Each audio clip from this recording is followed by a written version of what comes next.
So hello dear student, কেমন আছো? I hope প্রত্যেকে ভীষণ ভালো আছো।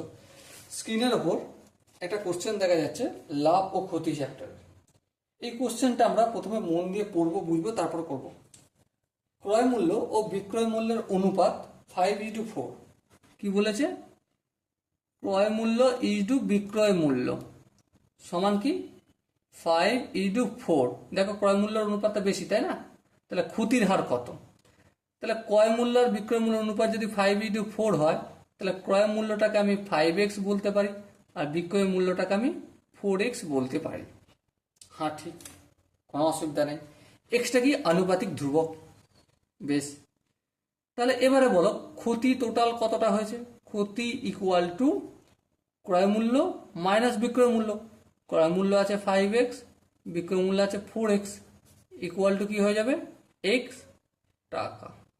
ওকে, তাহলে এবারে শতকরা ক্ষতি, শতকরা ক্ষতির হার, ক্ষতির হার সেটা কত? উপরে প্রথমে লাভ বা ক্ষতি হয়, হ্যাঁ লিখলাম। আর নিচে যেহেতু এখানে মেনশন করা নেই যে ক্রয় মূল্যের ওপর বেস করে করব না বিক্রয় মূল্যের ওপর, সেহেতু এখানে ক্রয় মূল্যের ওপরই করব। এই 5xটা লিখে দিলাম ইন্টু 100%। এই এক্স কাটলো, 5 একে 5, 5 20, 100 আলটিমেট কত আসলো? 20%। সো মাই ডিয়ার ওয়াটসন, এখানে যে চারটে অপশন ছিল এর মধ্যে option B is the right option. Okay, I hope অঙ্কের প্রতিটা স্টেপ বোঝা গেছে।